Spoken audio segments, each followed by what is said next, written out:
ಯಥಾರ್ಥರಿಗೆ ಕತ್ತಲೆಯಲ್ಲಿಯೂ ಜ್ಯೋತಿ ಮೂಡುವುದು. ಯಾಕಂದರೆ ಅವರು ಪ್ರೀತಿಸುವ ಸೇವಿಸುವ ದೇವರು ದಯೆಯೂ ಕನಿಕರೂ ಉಳ್ಳ ದೇವರಾಗಿದ್ದಾನೆ.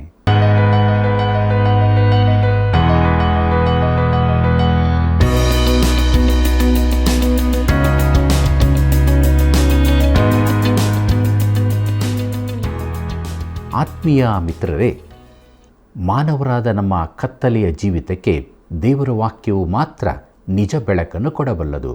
ಯಾಕಂದರೆ ದೇವರ ವಾಕ್ಯದಲ್ಲಿ ಜೀವವಿದೆ. ಯಾರು ಆತನ ಕಡೆಗೆ ಬರುತ್ತಾರೋ ಅವರು ಆತನ ಮಹಿಮೆಯನ್ನು ಕಂಡುಕೊಳ್ಳುತ್ತಾರೆ. ನೀವು ದೇವರ ಮಹಿಮೆಯನ್ನು ನಡೆಸುವಿಕೆಯನ್ನು ಬಯಸುತ್ತೀರಾ? ಹಾಗಾದರೆ ಇಂದಿನ ಕಾರ್ಯಕ್ರಮವನ್ನು ಆಸಕ್ತಿಯಿಂದ ವೀಕ್ಷಿಸಿರಿ. ಕೇಳುವ ವಾಕ್ಯಕ್ಕೆ ವಿಧೇಯರಾಗಿರಿ. ದೇವರ ಬಲವನ್ನು ಹೊಂದಿಕೊಂಡು ತಪ್ಪದೇ ಕರೆ ಮಾಡಿರಿ. ಸೇವೆಯನ್ನು ಬೆಂಬಲಿಸಿರಿ. ಬನ್ನಿರಿ, ನಮ್ಮ ಅಧ್ಯಯನವನ್ನು ಪ್ರಾರಂಭಿಸೋಣ. ಜ್ಞಾನಿಗಳ ಸಹವಾಸಿ ಜ್ಞಾನಿಯಾಗುವನು, ಜ್ಞಾನಹೀನರ ಒಡನಾಡಿ ಸಂಕಟ ಪಡುವನು. ಜ್ಞಾನೋಕ್ತಿ 13ನೇ ಅಧ್ಯಾಯ 20ನೇ ವಚನ. ಕರ್ತನಲ್ಲಿ ಪ್ರೀತಿಯುಳ್ಳ ಸಹೋದರ ಸಹೋದರಿಯರೇ, ನಮ್ಮ ರಕ್ಷಕನಾದ ಯೇಸು ಕ್ರಿಸ್ತನ ಅತಿ ಪರಿಶುದ್ಧವುಳ್ಳ ನಾಮದಲ್ಲಿ ನಿಮ್ಮೆಲ್ಲರಿಗೂ ನನ್ನ ಹೃದಯಪೂರ್ವಕವಾದ ಪ್ರೀತಿಯ ವಂದನೆಗಳು. ಕರ್ತನಲ್ಲಿ ಪ್ರಿಯರೇ, ದೇವರ ಮಹೋಪಕಾರವನ್ನು ನೆನಪು ಮಾಡಿಕೊಳ್ಳುತ್ತಾ ನಮ್ಮ ಅಧ್ಯಯನದಲ್ಲಿ ಮುಂದೆ ಸಾಗುವಾಗ 110ನೇ ಕೀರ್ತನೆಯನ್ನು ಅಧ್ಯಯನ ಮಾಡೋಣ. ಮುಖ್ಯ ಪ್ರಸ್ತಾಪ ಮೆಸ್ಸಿಯನದು, ಕ್ರಿಸ್ತನ ಮಹಿಮೆಪಡಿಸುವಿಕೆ ಎಂಬುದಾಗಿದೆ. ಪ್ರಿಯರೇ, 109ನೇ ಕೀರ್ತನೆಯಂತೆ ಇದೂ ಕೂಡ ಮೆಸ್ಸಿಯನ ಕುರಿತಾದದ್ದು. ಅದು ಕ್ರಿಸ್ತನು ಮಹಿಮೆ ಹೊಂದುವುದರ ಕುರಿತಾಗಿ ಇದ್ದು ಆತನ ದಿವಾರೋಹಣದೊಂದಿಗೆ ಆರಂಭವಾಗುತ್ತದೆ. ಕೀರ್ತನೆ 110 1ನೇ ವಚನವನ್ನು ಗಮನಿಸಿರಿ. ಅಲ್ಲಿ ನಾವು ಹೀಗೆ ನೋಡುತ್ತೇವೆ: ಯೆಹೋವನು ನನ್ನ ಒಡೆಯನಿಗೆ, ನಾನು ನಿನ್ನ ವಿರೋಧಿಗಳನ್ನು ನಿನಗೆ ಪಾದಪೀಠವಾಗ ಮಾಡುವ ತನಕ ನನ್ನ ಬಲಗಡೆಯಲ್ಲಿ ಕೂತುಕೊಂಡಿರು ಎಂದು ನುಡಿದನು ಎಂಬುದಾಗಿ. ಪ್ರೀತಿಯುಳ್ಳ ಸಹೋದರ ಸಹೋದರಿಯರೇ, ಈ ಕೀರ್ತನೆ ವಿಶೇಷವಾದದ್ದು. ಯಾಕಂದರೆ ಅದು ಕ್ರಿಸ್ತನ ದೈವತ್ವವನ್ನು ಪ್ರತಿಪಾದಿಸುತ್ತದೆ. ಈ ಕೀರ್ತನೆಯನ್ನು ಓದಿದ ಬಳಿಕವೂ ಕ್ರಿಸ್ತನ ದೈವತ್ವವನ್ನು ಅಲ್ಲಗಳೆಯಲು ಸಾಧ್ಯವಿಲ್ಲ. ಈ ಕೀರ್ತನೆಯು ಹೊಸ ಒಡಂಬಡಿಕೆಯಲ್ಲಿ ಹಲವು ಬಾರಿ ಹೇಳಲ್ಪಟ್ಟಿದೆ. ಅಪೊಸ್ತಲ ಕೃತ್ಯಗಳು 2ನೇ ಅಧ್ಯಾಯ 34 ಮತ್ತು 35ನೇ ವಚನ, ಇಬ್ರಿಯರಿಗೆ ಬರೆದ ಪತ್ರಿಕೆ 1ನೇ ಅಧ್ಯಾಯ 13ನೇ ವಚನ, 5ನೇ ಅಧ್ಯಾಯ 6ನೇ ವಚನ, 6ನೇ ಅಧ್ಯಾಯ 20ನೇ ವಚನ, 7ನೇ ಅಧ್ಯಾಯ 21ನೇ ವಚನ, 10ನೇ ಅಧ್ಯಾಯ 12 ಮತ್ತು 13ನೇ ವಚನಗಳಲ್ಲಿ ನೋಡುತ್ತೇವೆ. ಕರ್ತನಲ್ಲಿ ಪ್ರಿಯರೇ, ದಾವೀದನು ಮೆಸ್ಸಿಯನನ್ನು ನನ್ನ ಒಡೆಯನು ಎಂದು ಹೇಳುತ್ತಾನೆ. ಮೆಸ್ಸಿಯನು ದಾವೀದನ ವಂಶದವನೆಂದು ಒಪ್ಪಿಕೊಳ್ಳುವ ಯಾವ ಯಹೂದ್ಯನೇ ಆಗಲಿ ಈ ಕೀರ್ತನೆಯನ್ನು ಎದುರಿಸಲೇಬೇಕಾಗಿದೆ. ಇದರಲ್ಲಿ ದಾವೀದನು ಮೆಸ್ಸಿಯನನ್ನು ನನ್ನ ಒಡೆಯನು ಎಂದು ಕರೆದು ಆತನು ಮೇಲಿನವನೆಂದು ತೋರಿಸುತ್ತಾನೆ. ಮೆಸ್ಸಿಯನು ಕೇವಲ ಒಬ್ಬ ರಾಜಕೀಯ ಅರಸನಿಗಿಂತ ಹೆಚ್ಚಿನವನೆಂಬುದನ್ನು ಇದು ತೋರಿಸುತ್ತದೆ. ಮಾತ್ರವಲ್ಲದೆ ಈ ಕೀರ್ತನೆಯಲ್ಲಿ ದಾವೀದನು ಆತನನ್ನು ಒಡೆಯನೆಂದು ಕರೆದದ್ದರಿಂದ ಆತನು ದಾವೀದನ ಮಗನಾಗುವುದು ಹೇಗೆ? ಕರ್ತನು ದಾವೀದನ ಸ್ವಾಭಾವಿಕ ಮಗನಾಗಿರಲು ಸಾಧ್ಯವಿಲ್ಲ. ಅದು ದೈವ ಸಂಭೂತ ಜನನವೇ ಆಗಿರಬೇಕು. ಕರ್ತನಾದ ಯೇಸು ಕ್ರಿಸ್ತನು ಕನ್ನಿಕೆಯಲ್ಲಿ ಜನಿಸಿದನೆಂದು ಈ ಕೀರ್ತನೆಯು ನಮಗೆ ತಿಳಿಸುತ್ತದೆ. ಪ್ರಿಯರೇ, ಕರ್ತನು ನನ್ನ ಒಡೆಯನಿಗೆ ಹೇಳಿದನು ಎಂಬುದಾಗಿ ನೋಡುವಾಗ ಇದು ಒಬ್ಬ ಸಮಾನನು ಇನ್ನೊಬ್ಬ ಸಮಾನನೊಡನೆ ಮಾತನಾಡಿದಂತಿದೆ. ಅಂದರೆ ದೇವರು ದೇವರೊಡನೆ ಮಾತಾಡಿದನು. ಇಬ್ರಿಯರಿಗೆ ಬರೆದ ಪತ್ರಿಕೆ 1ನೇ ಅಧ್ಯಾಯ 13ನೇ ವಚನದಲ್ಲಿ ಹೀಗೆ ಹೇಳಿಯದೆ, ಆದರೆ ದೇವದೂತರಲ್ಲಿ ಯಾವನ ವಿಷಯದಲ್ಲಿಯಾದರೂ ನಾನು ನಿನ್ನ ವಿರೋಧಿಗಳನ್ನು ನಿನಗೆ ಪಾದಪೀಠವಾಗ ಮಾಡುವ ತನಕ ನನ್ನ ಬಲಗಡೆಯಲ್ಲಿ ಕೂತುಕೊಂಡಿರು ಎಂಬುದಾಗಿ ಎಂದಾದರೂ ಹೇಳಿದಾನೋ ಎಂಬುದಾಗಿ. ಪ್ರಿಯರೇ, ಇದು ಕ್ರಿಸ್ತನ ದೈವತ್ವವನ್ನು ನಿರೂಪಿಸುತ್ತದೆ. ಇದಕ್ಕಿಂತ ಬಲವಾದ ರೀತಿಯಲ್ಲಿ ನಮಗೆ ತಿಳಿಸಲು ಸಾಧ್ಯವಿಲ್ಲ. ಸತ್ಯವೇದವು ಯೇಸುವಿನ ದೈವತ್ವವನ್ನು ಹೇಳುವುದಿಲ್ಲವೆಂದು ಪ್ರತಿಪಾದಿಸುವವರು ಸತ್ಯವೇದದ ಈ ಭಾಗವನ್ನು ಪರಿಚಯ ಮಾಡಿಕೊಂಡಿಲ್ಲವೆಂದು ನಾನು ಖಂಡಿತವಾಗಿ ಹೇಳುತ್ತೇನೆ. ಕೀರ್ತನೆ 110 2ನೇ ವಚನ ಹೀಗೆ ಹೇಳುತ್ತದೆ: ಯೆಹೋವನು ನಿನ್ನ ರಾಜದಂಡದ ಆಳಿಕೆಯನ್ನು ಚಿಯೋನಿನ ಹೊರಗೂ ಹಬ್ಬಿಸುವನು, ನಿನ್ನ ವೈರಿಗಳ ಮಧ್ಯದಲ್ಲಿ ದೊರೆತನ ಮಾಡು ಎಂಬುದಾಗಿ. ಪ್ರೀತಿಯುಳ್ಳ ದೇವಜನರೇ, ಕ್ರಿಸ್ತನು ಚಿಯೋನಿನಲ್ಲಿ ಆಳುವುದಕ್ಕಾಗಿ ಈ ಭೂಮಿಗೆ ಬರಲಿರುವುದನ್ನು ಈ ವಚನ ತಿಳಿಸುತ್ತದೆ. ಈ ಸಮಯದ ಕುರಿತಾಗಿ ಯೆಶಾಯನು ಹೇಳಿದ್ದಾನೆ: ಬನ್ನಿರಿ, ಯೆಹೋವನ ಪರ್ವತಕ್ಕೆ, ಯಾಕೋಬ್ಯರ ದೇವರ ಮಂದಿರಕ್ಕೆ ಹೋಗೋಣ. ಆತನು ತನ್ನ ಮಾರ್ಗಗಳ ವಿಷಯವಾಗಿ ನಮಗೆ ಬೋಧನೆ ಮಾಡುವನು. ನಾವು ಆತನ ದಾರಿಗಳಲ್ಲಿ ನಡೆಯುವೆವು ಎಂದು ಹೇಳುವರು.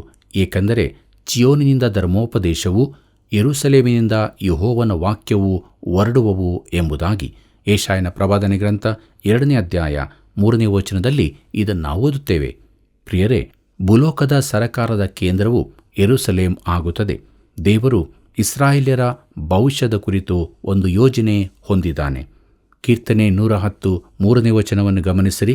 ಅಲ್ಲಿ ನಾವು ಹೀಗೆ ನೋಡುತ್ತೇವೆ: ನೀನು ಸೈನ್ಯವನ್ನು ಕೂಡಿಸುವ ದಿನದಲ್ಲಿ ನಿನ್ನ ಪ್ರಜೆಗಳು ಸಂತೋಷದಿಂದ ತಾವಾಗಿಯೇ ಸೇರಿಕೊಳ್ಳುವರು.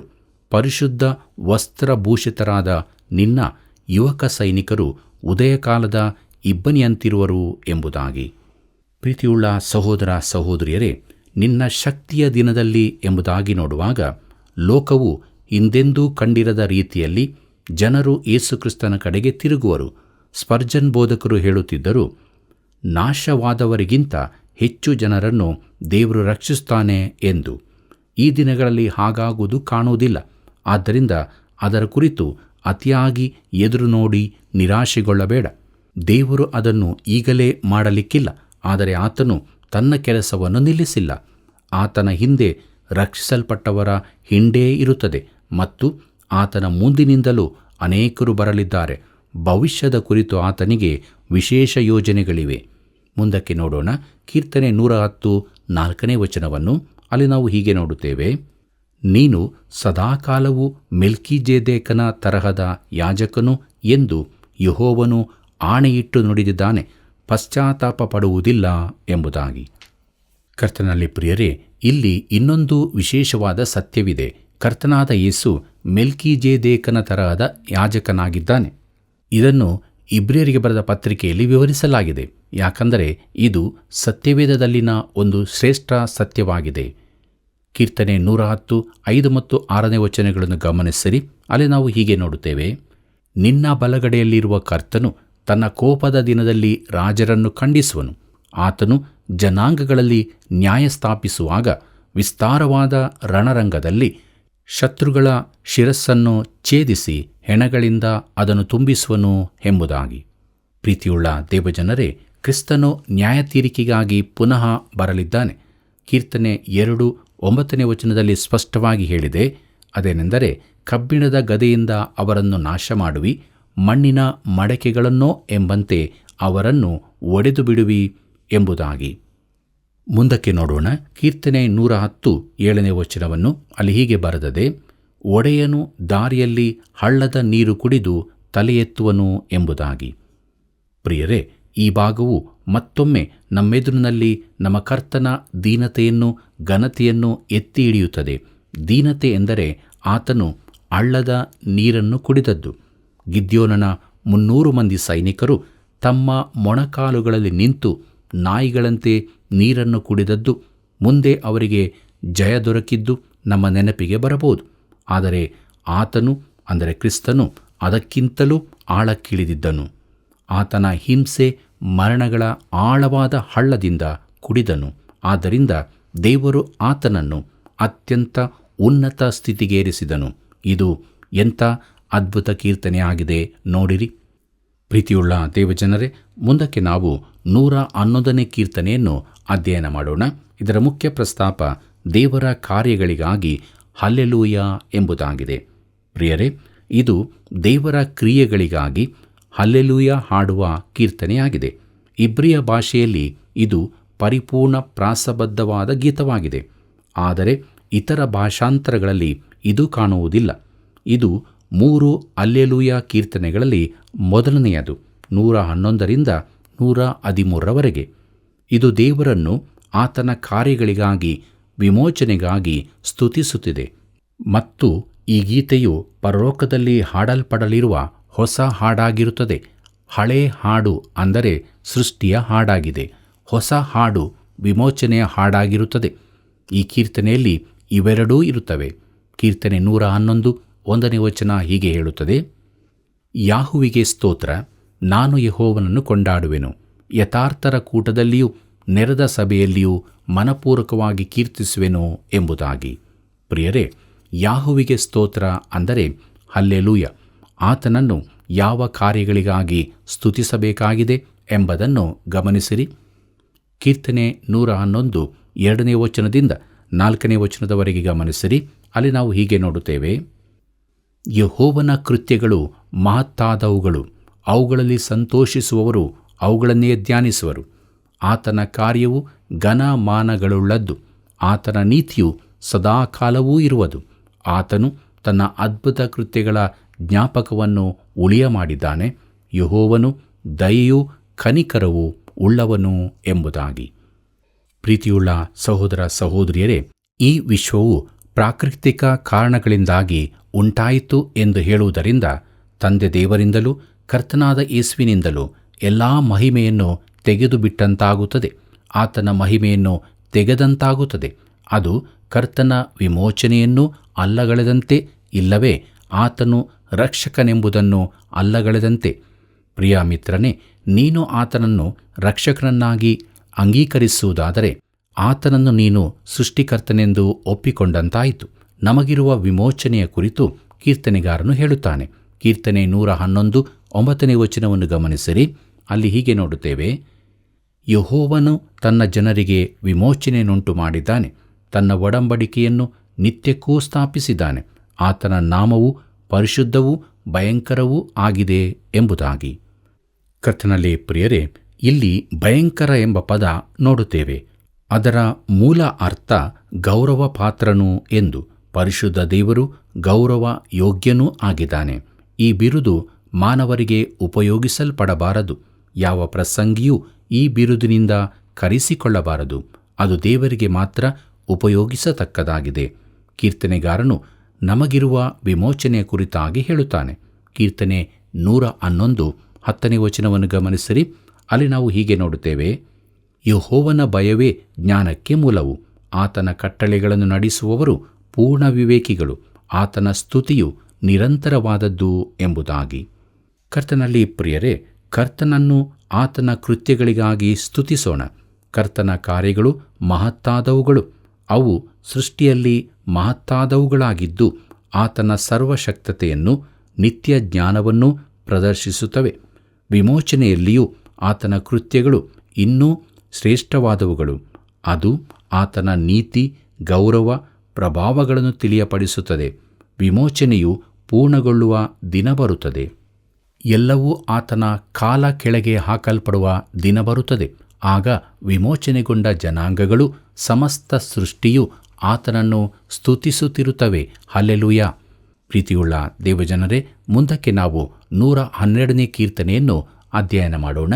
ಇದರ ಮುಖ್ಯ ಪ್ರಸ್ತಾಪ ದೇವರ ನೀತಿಗಾಗಿ ಹಲ್ಲೆಲೂಯ ಎಂಬುದಾಗಿದೆ. ಪ್ರಿಯರೇ, ಇದು ಇನ್ನೊಂದು ಅದ್ಭುತವಾದ ಹಲ್ಲೆಲೂಯ ಕೀರ್ತನೆಯಾಗಿದೆ. ಇದೂ ಕೂಡ ಇಬ್ರಿಯ ಮೂಲದಲ್ಲಿ ಪ್ರಾಸಬದ್ಧವಾಗಿದೆ. ಆದರೆ ಆಂಗ್ಲ ಕನ್ನಡ ಭಾಷಾಂತರಗಳಲ್ಲಿ ಅದು ಇರುವುದಿಲ್ಲ. ಇಬ್ರಿಯ ಭಾಷೆಯ ಎಲ್ಲ 22 ಅಕ್ಷರಗಳು ಇದರಲ್ಲಿ ಸೇರಿವೆ. ಪ್ರಿಯರೇ, ಇಲ್ಲಿ ದೇವರ ನೀತಿವಂತಿಕೆಗಾಗಿ ಆತನನ್ನು ಸ್ತುತಿಸುವುದಕ್ಕೆ ಪ್ರಾಮುಖ್ಯತೆ ಕೊಡಲಾಗಿದೆ. ಆತನ ನೀತಿಯಿಂದಾಗಿ ಆತನು ಪಾಪವನ್ನು ದಂಡಿಸಲೇಬೇಕಾಗಿದೆ. ಕೀರ್ತನೆ 112 1ನೇ ವಚನ ಹೀಗೆ ಹೇಳುತ್ತದೆ: ಯಾಹುವಿಗೆ ಸ್ತೋತ್ರ, ಯಾವನು ಯೆಹೋವನಲ್ಲಿ ಭಯಭಕ್ತಿಯುಳ್ಳವನಾಗಿ ಆತನ ಆಜ್ಞೆಗಳಲ್ಲಿ ಅತ್ಯಾನಂದ ಪಡುವನೋ ಅವನೇ ಧನ್ಯನು ಎಂಬುದಾಗಿ. ಪ್ರಿಯ ಮಿತ್ರನೇ, ಆತನ ಆಜ್ಞೆಗಳನ್ನು ಅಲಕ್ಷ್ಯ ಮಾಡಬೇಡ. ಅವು ದರ್ಪಣದಂತೆ ನೀನು ಹೇಗಿದ್ದೀ ಎಂಬುದನ್ನು ನಿನಗೆ ತೋರಿಸುತ್ತದೆ. ನಿನಗೆ ಒಬ್ಬ ರಕ್ಷಕನು ಬೇಕೆಂದು ಅವು ತಿಳಿಸುತ್ತವೆ. ಕೀರ್ತನೆ 112 3ನೇ ವಚನ ಹೀಗೆ ಹೇಳುತ್ತದೆ: ಅವನ ಮನೆಯಲ್ಲಿ ಧನೈಶ್ವರ್ಯಗಳಿರುವವು, ಅವನ ನೀತಿಯು ಸದಾಕಾಲವೂ ಫಲಿಸುತ್ತಿರುವುದು ಎಂಬುದಾಗಿ. ಪ್ರಿಯರೇ, ದೇವರಲ್ಲಿ ನೀತಿ ಮುಗಿದು ಹೋಗುವುದಿಲ್ಲ. ಆತನಲ್ಲಿ ನೀತಿ ವಿಪುಲವಾಗಿದೆ. ನಮ್ಮ ದೇವರು ನೀತಿವಂತನಾಗಿದ್ದಾನೆ. ಕೀರ್ತನೆ 112 4ನೇ ವಚನವನ್ನು ಗಮನಿಸಿರಿ. ಅಲ್ಲಿ ನಾವು ಹೀಗೆ ನೋಡುತ್ತೇವೆ: ಯಥಾರ್ಥರಿಗೆ ಕತ್ತಲೆಯಲ್ಲಿಯೂ ಜ್ಯೋತಿ ಮೂಡುವುದು, ದಯೆಯೂ ಕನಿಕರವೂ ನೀತಿಯೂ ಉಳ್ಳ ದೇವರೇ ಆ ಜ್ಯೋತಿ ಎಂಬುದಾಗಿ. ಪ್ರಿಯರೇ, ಕತ್ತಲೆಯಲ್ಲಿ ಜ್ಯೋತಿ ಮೂಡುತ್ತದೆ. ಯಾಕಂದರೆ ದೇವರು ದಯೆಯೂ ಕನಿಕರವೂ ನೀತಿಯೂ ಉಳ್ಳವನು. ದೇವರು ಎಷ್ಟು ಒಳ್ಳೆಯವನೆಂದು ನಾವು ನಿಜವಾಗಿಯೂ ತಿಳಿದಿರುವುದಿಲ್ಲ. ತಿಳಿದಿರುವುದಾದರೆ ಆತನ ಸ್ತೋತ್ರವನ್ನು ಇನ್ನಷ್ಟು ಹೆಚ್ಚಾಗಿ ಹಾಡುತ್ತಿದ್ದೆವು. ಕೀರ್ತನೆ 112 6ನೇ ವಚನ ಹೀಗೆ ಹೇಳುತ್ತದೆ, ಅವನು ಎಂದೂ ಕದಲುವುದಿಲ್ಲ, ನೀತಿವಂತನನ್ನು ಯಾವಾಗಲೂ ನೆನೆಸುವರು ಎಂಬುದಾಗಿ. ಪ್ರಿಯರೇ, ದೇವರು ಎಂದೆಂದಿಗೂ ತನ್ನವರನ್ನು ಮರೆಯುವುದಿಲ್ಲ. ಕೀರ್ತನೆ 112 9ನೇ ವಚನ ಹೀಗೆ ಹೇಳುತ್ತದೆ, ಬಡವರಿಗೆ ಉದಾರವಾಗಿ ಕೊಡುತ್ತಾನೆ, ಅವನ ನೀತಿಯ ಫಲವು ಸದಾಕಾಲವೂ ಇರುವುದು, ಮಹಿಮೆಯೊಡನೆ ಅವನ ಕೊಂಬು ಎತ್ತಲ್ಪಡುವುದು, ದುಷ್ಟನು ನೋಡಿ ವ್ಯಥೆಪಡುವನು ಎಂಬುದಾಗಿ. ಪ್ರೀತಿಯುಳ್ಳ ಸಹೋದರ ಸಹೋದರಿಯರೇ, ದೇವರು ಬಡವರ ಕುರಿತು ಚಿಂತಿಸುವವನಿಗೆ ಆತನ ಬಡವರ ಕಲ್ಯಾಣ ಯೋಜನೆಯು ಕಾರ್ಯಶೀಲವಾಗಿರುತ್ತದೆ. ಆದರೆ ದೇವರ ಈ ಕಾರ್ಯಕ್ರಮದಲ್ಲಿ ಯಾವ ರಾಜಕೀಯ ಪಕ್ಷದವರಿಗೂ ಆಸಕ್ತಿ ಇರುವುದಿಲ್ಲ. ಅವರು ತಾವೇ ಸಮಸ್ಯೆಯನ್ನು ಪರಿಹರಿಸಲು ಪ್ರಯತ್ನಿಸುತ್ತಾರೆ. ಆದರೆ ನಿಜವಾದ ಸಮಸ್ಯೆ ಎಂದರೆ ಬಡವರನ್ನು ಉದ್ಧಾರ ಮಾಡುವ ಬದಲಿಗೆ ಅವರೇ ಸುಖದಿಂದಿರುತ್ತಾರೆ. ಕೀರ್ತನೆ 112 10ನೇ ವಚನವನ್ನು ಗಮನಿಸಿರಿ. ಅಲ್ಲಿ ಹೀಗೆ ನೋಡುತ್ತೇವೆ, ದುಷ್ಟನು ನೋಡಿ ವ್ಯಥೆಪಡುವನು, ಅವನು ಹಲ್ಲು ಕಡಿಯುತ್ತಾ ಲಯ ಹೊಂದುವನು, ದುಷ್ಟರ ನಿರೀಕ್ಷೆಯು ಭಂಗವಾಗುವುದು ಎಂಬುದಾಗಿ. ಪ್ರೀತಿಯುಳ್ಳ ದೇವಜನರೇ, ದುಷ್ಟತನವು ಅಂತ್ಯವಾಗುವ ದಿನವೂ ಬರುತ್ತದೆ. ದುಷ್ಟತನವು ಶಾಶ್ವತವಾಗಿ ಇಲ್ಲದೇ ಹೋಗುತ್ತದೆ. ಹಲ್ಲೆಲೂಯಾ. ಪ್ರೀತಿಯುಳ್ಳ ಸಹೋದರ ಸಹೋದರಿಯರೇ, ಮುಂದಕ್ಕೆ ನಾವು 113ನೇ ಕೀರ್ತನೆಯನ್ನು ಅಧ್ಯಯನ ಮಾಡೋಣ. ಅದರ ಮುಖ್ಯ ಪ್ರಸ್ತಾಪ ಸೃಷ್ಟಿಕರ್ತನೂ ವಿಮೋಚಕನೂ ಆದ ದೇವರಿಗೆ ಹಲ್ಲೆಲೂಯಾ ಗೀತ ಎಂಬುದಾಗಿದೆ. ಪ್ರಿಯರೇ, ದೇವರ ಸಾರ್ವಭೌಮತ್ವವನ್ನು ಹೇಳುವ ಈ ಕೀರ್ತನೆ ಹಲ್ಲೆಲೂಯಾ ಕೀರ್ತನೆಗಳ ಪ್ರಥಮ ಕೀರ್ತನೆಯಾಗಿದೆ. ಅಂದರೆ 113ರಿಂದ 118ರವರೆಗಿನ. ಪ್ರಿಯರೇ, ಈ ಕೀರ್ತನೆಗಳನ್ನು ಪಸ್ಕ ಹಬ್ಬ, ಪಂಚಾಶತಮ ಹಬ್ಬ, ಪರ್ಣಶಾಲೆಗಳ ಹಬ್ಬ, ಅಂತೂ ಇಸ್ರಾಯೇಲ್ಯರ ಹೆಚ್ಚಿನೆಲ್ಲ ಹಬ್ಬಗಳ ಸಂದರ್ಭದಲ್ಲಿ ಹಾಡಲಾಗುತ್ತಿತ್ತು. ಇದು ಸ್ತುತಿ ಆರಾಧನೆಗಳ ಅಮೂಲ್ಯ ಹಾಗೂ ಸಂತಸದಾಯಕ ಕೀರ್ತನೆಯಾಗಿದೆ. ಕೀರ್ತನೆ 113 1ನೇ ವಚನ ಹೀಗೆ ಹೇಳುತ್ತದೆ, ಯಾಹುವಿಗೆ ಸ್ತೋತ್ರ, ಯೆಹೋವನ ಸೇವಕರೇ ಸ್ತೋತ್ರ ಮಾಡಿರಿ, ಯೆಹೋವ ನಾಮ ಸ್ತುತಿ ಮಾಡಿರಿ ಎಂಬುದಾಗಿ. ಕರ್ತನಲ್ಲಿ ಪ್ರಿಯರೇ, ನಾವು ದೇವರ ಹೆಸರನ್ನು ವ್ಯರ್ಥವಾಗಿ ಎತ್ತಬಾರದು. ಆತನನ್ನು ಸ್ತುತಿಸಬೇಕು. ಅದು ಎಂದಿಗೂ ಮುಗಿಯದ ಸ್ತುತಿಯಾಗಿದೆ. ಯಾಕಂದರೆ ಅದು ಸೃಷ್ಟಿಯ ಕರ್ತನಿಗೆ, ವಿಮೋಚಕನಿಗೆ ಸಲ್ಲುವಂತಹದು. ಕೀರ್ತನೆ 113 2ನೇ ವಚನದಿಂದ 6ನೇ ವಚನದವರೆಗೆ ಗಮನಿಸಿರಿ. ಅಲ್ಲಿ ನಾವು ಹೀಗೆ ನೋಡುತ್ತೇವೆ, ಇಂದಿನಿಂದ ಯುಗ ಯುಗಕ್ಕೂ ಯೆಹೋವ ನಾಮವು ಕೀರ್ತಿಸಲ್ಪಡಲಿ. ಯೆಹೋವನ ನಾಮವು ಮೂಡನಿಂದ ಪಡುವಣವರೆಗೂ ಸ್ತುತಿ ಹೊಂದಲಿ. ಯೆಹೋವನು ಎಲ್ಲ ಜನಾಂಗಗಳಲ್ಲಿ ಮಹೋನ್ನತನು. ಆತನ ಪ್ರಭಾವವು ಮೇಲಣ ಲೋಕಗಳಲ್ಲಿ ಮೆರೆಯುತ್ತದೆ. ನಮ್ಮ ಯೆಹೋವ ದೇವರಿಗೆ ಸಮಾನರು ಯಾರು? ಆತನು ಉನ್ನತ ಲೋಕದಲ್ಲಿ ಆಸನಾರೂಢನಾಗಿ ಆಕಾಶವನ್ನೂ ಭೂಮಿಯನ್ನು ನೋಡಲಿಕ್ಕೆ ಬಾಗುತ್ತಾನೆ ಎಂಬುದಾಗಿ. ಕರ್ತನಲ್ಲಿ ಪ್ರಿಯರೇ, ದೇವರು ಅತ್ಯುನ್ನತ ಸ್ಥಾನಕ್ಕೆ ಏರಿಸಲ್ಪಟ್ಟಿರುವುದರಿಂದ ಆತನು ಆಕಾಶವನ್ನು ನೋಡಬೇಕಾದರೂ ಬಾಗಬೇಕಾಗುತ್ತದೆ. ಕೀರ್ತನೆ 113 7ನೇ ವಚನ ಹೀಗೆ ಹೇಳುತ್ತದೆ, ಆತನು ದೀನರನ್ನು ಧೂಳಿಯಿಂದ ಎಬ್ಬಿಸಿ ಬಡವರನ್ನು ತಿಪ್ಪೆಯಿಂದ ಎತ್ತುತ್ತಾನೆ ಎಂಬುದಾಗಿ. ಪ್ರಿಯರೇ, ಆತನು ರಕ್ಷಕನೂ ವಿಮೋಚಕನೂ ಆಗಿದ್ದಾನೆ. ಕೀರ್ತನೆ 113 8 ಮತ್ತು 9ನೇ ವಚನವನ್ನು ಗಮನಿಸಿರಿ. ಅಲ್ಲಿ ನಾವು ಹೀಗೆ ನೋಡುತ್ತೇವೆ, ಪ್ರಭುಗಳ ಜೊತೆಯಲ್ಲಿ, ಅಂದರೆ ಅವರ ಜನಾಧಿಪತಿಗಳೊಡನೆ ಅವರನ್ನು ಕುಳ್ಳಿರಿಸುತ್ತಾನೆ. ಬಂಜೆಯು ಮಕ್ಕಳೊಂದಿಗಳಾಗಿ ಸಂತೋಷದಿಂದ ಮನೆಯಲ್ಲಿ ವಾಸಿಸುವ ಹಾಗೆ ಮಾಡುತ್ತಾನೆ. ಯಾಹುವಿಗೆ ಸ್ತೋತ್ರ ಎಂಬುದಾಗಿ. ಕರ್ತನಲ್ಲಿ ಪ್ರಿಯರೇ, ಹಲ್ಲೆಲೂಯಾ, ಕರ್ತನನ್ನು ಸ್ತುತಿಸಿರಿ. ಸ್ನೇಹಿತರೆ, ಇದು ಆತನನ್ನು ಸ್ತುತಿಸತಕ್ಕವಾಗಿವೆ. ಕೀರ್ತನೆಗಳ ಅಧ್ಯಯನದಲ್ಲಿ ನಾನು ಒಂದು ಸಂಗತಿಯನ್ನು ಮಾಡಬೇಕೆಂದಿದ್ದೇನೆ. ಅದು ಜನರು ದೇವರನ್ನು ಸ್ತುತಿಸುವಂತೆ ಮಾಡುವುದು. ದೇವಜನರು ಆತನನ್ನು ಸ್ತುತಿಸಿದರೆ ಎಷ್ಟು ಒಳ್ಳೆಯದು. ಪ್ರಿಯ ಸ್ನೇಹಿತನೇ, ದೇವರು ಒಳ್ಳೆಯವನೆಂದು ಯಾರಿಗಾದರೂ ಈ ಹೊತ್ತು ಹೇಳು, ಹಾಗೂ ಅದಕ್ಕೆ ಆಧಾರವಾಗಿ ನಿನ್ನ ಅನುಭವವನ್ನು ತಿಳಿಯಪಡಿಸು. ಪ್ರೀತಿಯುಳ್ಳ ಸಹೋದರ ಸಹೋದರಿಯರೇ, ಮುಂದಕ್ಕೆ ನಾವು 114ನೇ ಕೀರ್ತನೆಯನ್ನು ಅಧ್ಯಯನ ಮಾಡೋಣ. ಇದರ ಮುಖ್ಯ ಪ್ರಸ್ತಾಪ ದೇವರು ತನ್ನ ಪ್ರಿಯ ಮಕ್ಕಳನ್ನು ನಡೆಸುತ್ತಾನೆ ಎಂಬುದಾಗಿದೆ. ಪ್ರಿಯರೇ, ಇದು ಹಲ್ಲೆಲೂಯಾ ಕೀರ್ತನೆಗಳಲ್ಲಿ ಇನ್ನೊಂದು. ನಾವು 112 ಮತ್ತು 113ನೇ ಕೀರ್ತನೆಗಳಲ್ಲಿ ನೋಡಿದ ಅದ್ಭುತನಾದ ದೇವರನ್ನು ಸ್ತುತಿಸುವಂತೆ ಈ ಕೀರ್ತನೆಯಲ್ಲಿ ಕರೆ ಕೊಡಲಾಗಿದೆ. ಕೀರ್ತನೆ 113ರಲ್ಲಿ ಆತನು ಸೃಷ್ಟಿಕರ್ತನಾಗಿ ಕಾಣಿಸಿಕೊಂಡಿದ್ದಾನೆ. ಆತನು ವಿಮೋಚಕನು. ಆತನು ಸೃಷ್ಟಿಯನ್ನು ವಿಮೋಚಿಸುವನಾಗಿರುತ್ತಾನೆ. ಈ ಕಾರಣದಿಂದಾಗಿ ನಾವು ಆತನನ್ನು ಸ್ತುತಿಸಬೇಕಾಗಿದೆ. ಕೀರ್ತನೆ 114 1ನೇ ವಚನ ಹೀಗೆ ಹೇಳುತ್ತದೆ: ಇಸ್ರಾಯೇಲ್ಯರು ಐಗುಪ್ತ ದೇಶವನ್ನು, ಯಾಕೋಬನ ಮನೆತನದವರು ಅನ್ಯಭಾಷೆಯ ಜನಾಂಗವನ್ನು ಬಿಟ್ಟ ಮೇಲೆ ಎಂಬುದಾಗಿ. ಕರ್ತನಲ್ಲಿ ಪ್ರಿಯರೇ, ಅಬ್ರಹಾಮನು ಮೊದಲಾಗಿ ವಾಗ್ದಾತ ದೇಶದೊಳಕ್ಕೆ ಹೋದಾಗ ಅವನು ಅಪರಿಚಿತನಾಗಿದ್ದನು. ದೇವರು ಅವನಿಗೆ ಹೇಳಿದ್ದು, ಅವನ ವಂಶದವರು ಹೋಗಿ ಅಲ್ಲಿ ಒಂದು ಜನಾಂಗವಾಗುವರು ಎಂದು. ಇಸ್ರಾಯೇಲು ಐಗುಪ್ತದಲ್ಲಿ ಒಂದು ಜನಾಂಗವಾಯಿತು ಮತ್ತು ಯೆಹೂದ ವೈರತ್ವವು ಐಗುಪ್ತ ದೇಶದಲ್ಲಿ ಹುಟ್ಟಿಕೊಂಡಿತು. ಅವರ ಹಿಂಸೆಗಳು, ಕಷ್ಟಗಳು, ಸಂಕಟಗಳು, ತೊಂದರೆಗಳ ಕುರಿತಾಗಿ ಸತ್ಯವೇದವು ನಮಗೆ ತಿಳಿಸುತ್ತದೆ. ದೇವರು ಅವರನ್ನು ಐಗುಪ್ತದಿಂದ ಬಿಡಿಸಿದನು. ಈ ಕೀರ್ತನೆಯು ಅವರ ಅರಣ್ಯ ಪ್ರಯಾಣದೊಂದಿಗೆ ಪ್ರಾರಂಭವಾಗುತ್ತದೆ. ಕೀರ್ತನೆ 114 2ನೇ ವಚನವನ್ನು ಗಮನಿಸಿರಿ. ಅಲ್ಲಿ ಹೀಗೆ ನೋಡುತ್ತೇವೆ: ಯೆಹೂದವು ದೇವರ ಪರಿಶುದ್ಧ ವಾಸಸ್ಥಾನವೂ ಇಸ್ರಾಯೇಲು ಆತನ ರಾಜ್ಯವೂ ಆದವು ಎಂಬುದಾಗಿ. ಪ್ರಿಯರೇ, ದೇವರು ಇಡೀ ಜನಾಂಗವನ್ನೇ ಗುಡಾರವನ್ನಾಗಿ ತೆಗೆದುಕೊಂಡು ಮಾತನಾಡುತ್ತಿದ್ದಾನೆ. ಇಸ್ರಾಯೇಲು ಯಾಜಕರ ಒಂದು ಜನಾಂಗವಾಗಬೇಕೆಂಬುದು ಒಂದು ಕುಲ ಮಾತ್ರವಲ್ಲ, ದೇವರ ಉದ್ದೇಶವಾಗಿತ್ತು. ಅಂದರೆ ಅವರು ಇಡೀ ಲೋಕಕ್ಕೆ ಯಾಜಕರಾಗಬೇಕಾಗಿತ್ತು. ಬಹುಶಃ 1000 ವರ್ಷದ ಆಳಿಕೆಯಲ್ಲಿ ಇಸ್ರಾಯೇಲು ಭೂಲೋಕದ ದೇವಾಲಯದಲ್ಲಿ ಸೇವೆ ಮಾಡುವಾಗ ಇದು ನೆರವೇರುತ್ತದೆ. ಕೀರ್ತನೆ 114 5ನೇ ವಚನ ಹೀಗೆ ಹೇಳುತ್ತದೆ: ಸಮುದ್ರವೇ ನಿನಗೇನಾಯಿತು? ಯಾಕೆ ಓಡಿ ಹೋಗುತ್ತಿ? ಯೋರ್ದಾನೇ ಯಾಕೆ ಹಿಂದಿರುಗುತ್ತಿ ಎಂಬುದಾಗಿ. ಕರ್ತನಲ್ಲಿ ಪ್ರಿಯರೇ, ಸೃಷ್ಟಿಕರ್ತನಾದ ದೇವರನ್ನು ಆತನ ಸರ್ವಶಕ್ತಿಯೊಂದಿಗೆ ಕೀರ್ತನೆ 113ರಲ್ಲಿ ನೋಡಿದೆವು. ಕೆಂಪು ಸಮುದ್ರವನ್ನು ಹಿಂದಕ್ಕೆ ದೂಡಿದನು, ಯೋರ್ದಾನಿನ ನೀರುಗಳನ್ನು ತಡೆದು ನಿಲ್ಲಿಸಿದನು, ಅದ್ಭುತಗಳು ನಡೆದವು.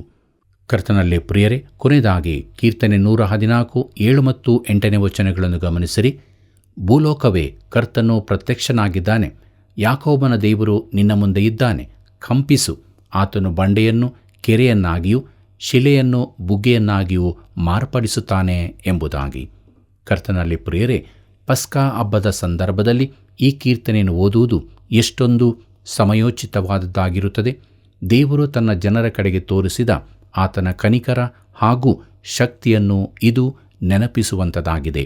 ದೇವರಿಗೆ ಮಹಿಮೆಯಾಗಲಿ.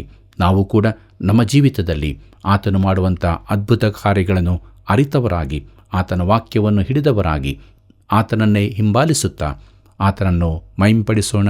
ಹೀಗಾಗುವಂತೆ ದೇವರು ತಾನೇ ಕೈ ಹಿಡಿದು ನಡೆಸಲಿ. ಕರ್ತನ ಕೃಪೆಯು ಸದಾ ನಿಮ್ಮ ಸಂಗಡ ಇರಲಿ. ಪ್ರಿಯರೇ, ದೇವರ ವಾಕ್ಯಗಳ ಅಧ್ಯಯನದಲ್ಲಿ ಕ್ರಿಸ್ತನ ದೈವತ್ವದ ಬಗ್ಗೆ ತಿಳಿದುಕೊಂಡೆವು. ಆತನ ಯಾಜಕತ್ವವು ಶ್ರೇಷ್ಠವಾದದ್ದು. ರಕ್ಷಿಸಲ್ಪಟ್ಟವರು ಆತನ 2ನೇ ಬರೋಣದಲ್ಲಿ ಕಾಣಿಸಿಕೊಳ್ಳುತ್ತಾರೆ. ಆದ್ದರಿಂದ ದೇವರ ವಾಗ್ದಾನವನ್ನು ನಂಬಿ ಆತನ ನಡೆಸುವಿಕೆಯನ್ನು ಅನುಭವಿಸುತ್ತಾ ಹಲ್ಲೆಲೂಯಾ ಎಂದು ಕೊಂಡಾಡುತ್ತಾ ದೇವರನ್ನು ಮಹಿಮೆಪಡಿಸೋಣ. ಬನ್ನಿರಿ, ಪ್ರಾರ್ಥನೆ ಮಾಡೋಣ. ಕರುಣಾಳು ದೇವರೇ, ನಿನ್ನ ಪರಿಶುದ್ಧವುಳ್ಳ ನಾಮಕ್ಕೆ ಅನಂತ ಸ್ತೋತ್ರವಾಗಲಿ. ನೀನು ನಿನ್ನ ವಾಕ್ಯದ ಮೂಲಕವಾಗಿ ನಮಗೆ ಕೊಟ್ಟಂಥ ಸತ್ಯಗಳಿಗಾಗಿ ನಿನಗೆ ಸ್ತೋತ್ರ. ನಮ್ಮನ್ನು ಬಲಪಡಿಸಿದ್ದಕ್ಕಾಗಿ ನಿನಗೆ ಸ್ತೋತ್ರ. ಅನುದಿನವೂ ನಮ್ಮ ವೀಕ್ಷಕ ಬಾಂಧವರೆಲ್ಲರೂ ಕೂಡ ನಿನ್ನನ್ನು ಪ್ರೀತಿ ಮಾಡುತ್ತಾ, ನಿನ್ನ ಮಹಿಮೆಯನ್ನು ಕಾಣುತ್ತಾ ಆ ಮಹಿಮೆಯಲ್ಲಿ ಜೀವಿಸುವುದಕ್ಕೆ ಸಹಾಯ ಮಾಡು.